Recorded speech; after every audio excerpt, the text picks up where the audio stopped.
Hello दोस्तों, नमस्कार। आज हम सीखेंगे हैंड ग्रेनेड 36 के बारे में। 36 ग्रेनेड का बेसिक जनरल डाटा और ग्रेनेड का इस्तेमाल और पार्ट्स के नाम। HE नंबर 36 ग्रेनेड को हम ज़्यादातर हैंड ग्रेनेड ही कहते हैं। यह एंटी पर्सनल इस्तेमाल होता है, जो कि 3 प्रकार का होता है। Number 1, drill grenade. यह सफ़ेद कलर का होता है, जिसमें 5 छेद होते हैं। इसका इस्तेमाल ग्रेनेड को थ्रोइंग की प्रैक्टिस के लिए किया जाता है। Number 2, instructional grenade. इसका रंग सर्विस ग्रेनेड जैसा होता है, लेकिन लाल धारी नहीं रहती है। इसकी बॉडी का कुछ भाग कटा रहता है, जहाँ से ग्रेनेड का मैकेनिज्म दिखाई देता है। इसका इस्तेमाल ग्रेनेड के बारे में सिखलाई देने में किया जाता है। Number 3, live grenade. यह जिंदा ग्रेनेड होता है, जिसका इस्तेमाल एंटी पर्सनल वेपन के तौर पर किया जाता है। यह ग्रेनेड जान से मार डालने वाले ग्रेनेड हैं। ये फटने से 8 मीटर यानी 9 गज चारों तरफ के आदमी को जान से मार सकता है और 270 मीटर तक जख्मी कर देने की शक्ति रखता है। जहाँ फ्लैट ट्रेजेक्टरी के हथियार कारगर नहीं होते, ऐसी जगह ये ग्रेनेड इस्तेमाल किए जाते हैं, जैसे मोर्चे, मकानों के अंदर, टूटी फूटी ज़मीन, रात के वक्त हमले के आखिर में। AFV के ख़िलाफ़ भी, टैंकों के बरखिलाफ़ उनके अगर थ्रेड खुले हुए होते हैं तो उसमें ग्रेनेड फेंक कर अंदर बैठे हुए क्रू को काफ़ी नुकसान पहुंचाया जाता है।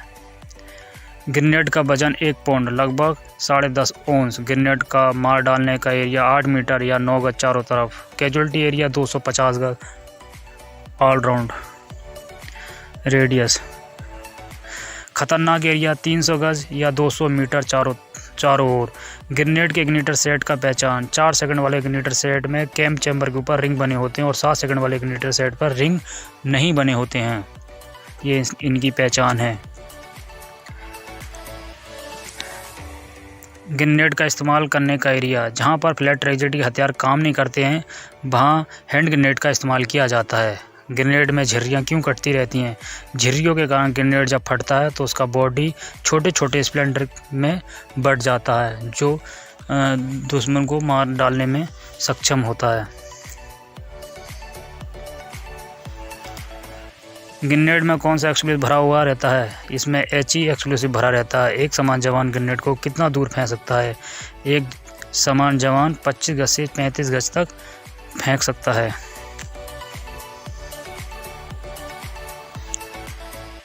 ग्रेनेड को हवा में ब्लास्ट करने की ज़रूरत कब पड़ती है? जब दुश्मन पेड़ के ऊपर हो। ग्रेनेड को राइफल से फायर करने के लिए कौन सा एम्युनिशन इस्तेमाल किया जाता है? कैट्रिज एम्युनिशन। ब्लास्टिक कैट्रिज का क्या पहचान होता है? आधा काला होता है। डिस्चार्ज कप का वजन क्या होता है? 2 पाउंड 2 औंस। डिस्चार्ज कप का डायामीटर क्या होता है? 2.5 इंच। डिस्चार्ज कप की पूरी लंबाई कितनी होती है? 6.5 इंच। राइफल से ग्रेनेड फायर करते समय ग्रेनेड के बेस में क्या लगा रहता है? Gas check plate. Gas check plate. Safety pin को लगाते समय ध्यान में रखने वाली बातें। जो जवान ग्रेनेड को दाहिने हाथ से फेंकता है तो ग्रेनेड का फिलिंग स्क्रू अपनी तरफ रखकर दाहिने से बाएं सेफ्टी पिन निकाले और बाएं हाथ से फेंकने वाला उल्टा सेफ्टी पिन लगाए।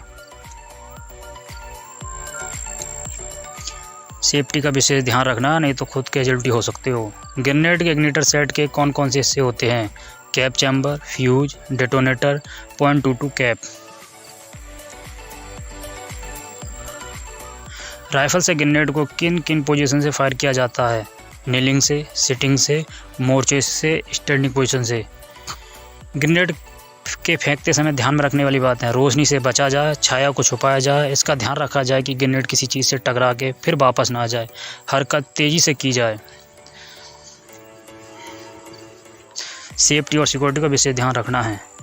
डिस्चार्ज के कैप के गैस पोर्ट पर रेंज लगाने।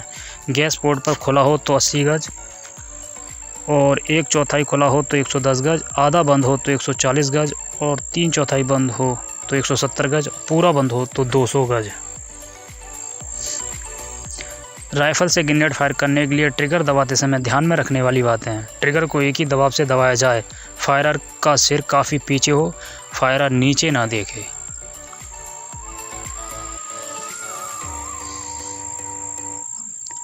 इग्निटर सेट का इस्तेमाल करने से पहले उसके कौन कौन से हिस्से का निरीक्षण करना चाहिए? 22 कैप छेद ठीक से सिले हैं? कैप चैम्बर कहीं से दबा ना हो, सेफ्टी फ्यूज सही से लगा हो या सही हालत में हो। सेफ्टी फ्यूज कैप चैम्बर और डेटोनेटर के साथ फिट हो। Thank for watching your support.